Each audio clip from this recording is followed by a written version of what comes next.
Hi everyone, I'm Colin Darragh. This is the first in a short series of videos aimed at my new D&D groups. We're just starting out and, as everyone is new to the game, I thought it might be worthwhile to create some introductory videos. This first video introduces the Roll20 5th edition character sheet and demonstrates some of its uses within Roll20. This presentation is not meant to give a thorough understanding of all aspects of the character sheet, but rather will introduce new Roll20 players to the important aspects of the sheet for use in gameplay. To access the character sheet, you simply Alt double-click on your character token. We're now viewing the character sheet, in particular the main or core page of the sheet. Before I move on, I want to point out that if you double-click anywhere in the title bar of the sheet, you will minimize it. Double-clicking again will pop it back out. You might find it more useful to keep the sheet minimized, as you'll likely need to access it often during the session. As you can see on Impbrook's token, there are 3 pop-out bubbles, which give instant access to 3 important stats. Looking at the blue bubble first, this is Impbrook's armor class and is directly copied from the armor class value listed here on the character sheet. For most player characters, AC represents the armor that the character is wearing and is the target number that your enemy needs to equal or exceed in order to hit you. The green bubble is the character's hit points and represents your ability to stay in the fight. As you take damage, your hit points go down and your character is closer to being incapacitated and closer to death. Here is the hit points directly copied from the character sheet. The remaining pop-out bubble that I use in my games represents passive perception. This represents the ability of your character to just notice things. This number comprises a base 10 plus your wisdom perception check. In this case 4. That gives a total of 10 plus 4 is 14. Okay, so that's the player token considered for now. Let's have a look around the rest of the character sheet. The core sheet contains all the stats that make your character who they are. And if I scroll down a little, it also lists all the equipment that your character is carrying, shown here in the lower center part of the sheet. I'll scroll back up again to the top, and first I'll point out the 6 main ability scores: Strength, Dexterity, Constitution, Intelligence, Wisdom, and Charisma. When you create your character, these would have been among the first things that you rolled up, and are typically numbers in the range 3 to 18. These 6 basic ability scores give rise to your main ability bonuses. These are the larger numbers in the boxes here. For example, Impbrook has got a dexterity bonus of +3, but his intelligence bonus is -1. Another important attribute is Proficiency Bonus. This is the bonus that will be added to all dice rolls that you are skilled in. Here you can see Impbrook's proficiency is +2. As your character gains experience, at certain levels his or her proficiency bonus will increase.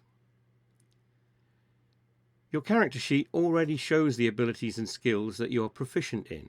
See these blue check marks. What does that actually mean? Well, as you can see, Impbrook is proficient in strength and dexterity, which means he gets to add this additional +2 on top of his strength bonus of 2 or his dexterity bonus of 3, giving the 4 and 5 that you can see here. You can see the same thing going on down here in the skills section. Sometimes you'll be called upon to make a saving throw or make a skill test. You'll do this simply by clicking on the name of the test. For example, if Impbrook needs to take a stealth test, he clicks on the word stealth and the result will be rolled in the chat window. Stealth is a dexterity test, and because Impbrook is proficient in stealth, the roll is made up of a D20 plus proficiency bonus plus his dexterity bonus. So whenever you need to make a dice roll, you simply do it from his sheet.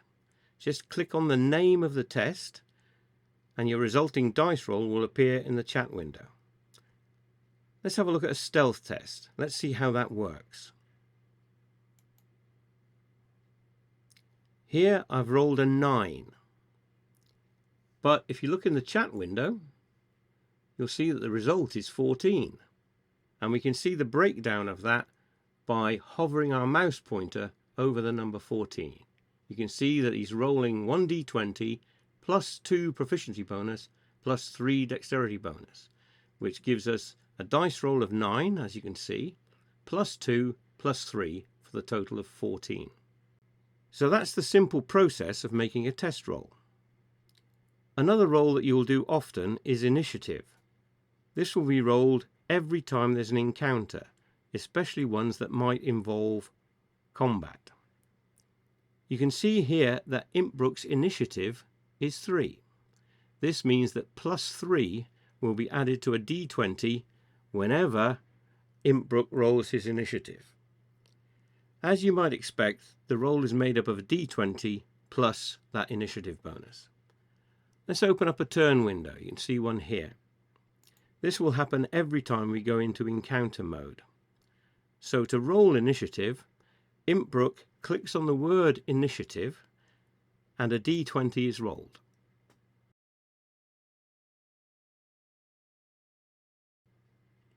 Here again we've scored a 9. The result is displayed in the chat window over here, and as you might expect, our roll of 9 had 3 added to it, his initiative bonus, to give our total of 12. So Impbrook goes in at turn slot 12 in the turn order.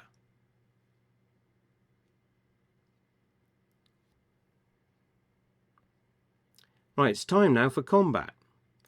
Impbrook has got a short sword for melee combat and a longbow for ranged attacks.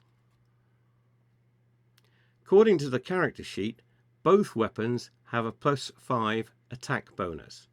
Well, after all, he is proficient in both weapons, so you should expect his proficiency bonus will be added. The other part of the bonus is his dexterity bonus. Short sword and longbow are both dexterity-based weapons. So +2 proficiency plus 3 dexterity gives us our +5 attack bonus for both weapons. Impbrook considers his options and decides that he'll leave the close-in melee combat to his friend Dragor. So Impbrook moves a few squares away and takes aim with his longbow. Let's make that attack. He clicks on the word longbow on his character sheet and the d20 is rolled. He scores a 16 in this case. But if you look in the results window, he's actually scored 21. How did that happen? Well, as you can see when I hover my mouse pointer over there, it's his dice roll +3 dexterity +2 proficiency. So we've got 16, his dice roll, +3 dexterity bonus, +2 proficiency bonus, giving him a total result of 21. His attack roll is 21. Now, he's shooting at this poor old goblin here, and I know that the goblin has got an armor class of 15. So you compare his 21 against the 15, so we've exceeded the armor class, and we've basically scored a hit. So we move on to the next point, which is damage.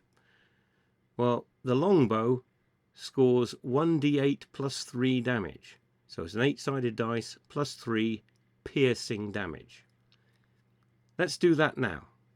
To work out the damage, you click on the word longbow in the chat window and it rolls the 8-sided dice. Wow, an 8, brilliant. That's the highest result he could have got. And then we add the plus 3 damage to that.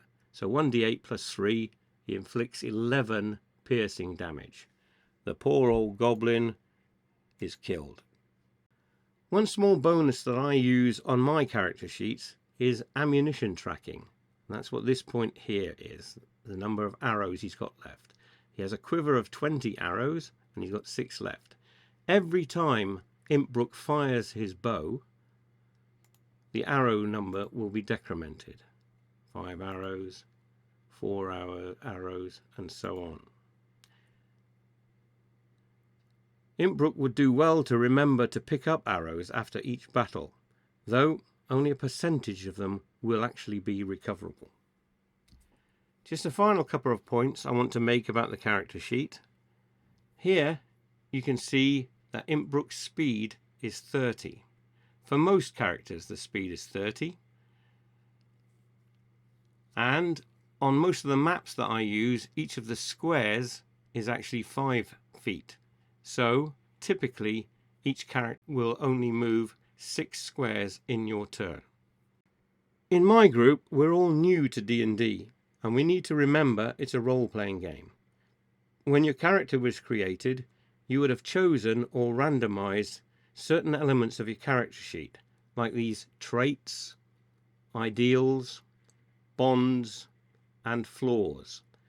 They each give descriptions of how your character should act within the game. This adds flavour and interest to the game. As a closing note, you'll notice I didn't discuss spell casting in this video. I'm going to leave that to a second presentation. And in that video, I'll give more detail about damage, healing, and short and long rests. Right, I'm going to wrap up the video there. Thank you and goodbye.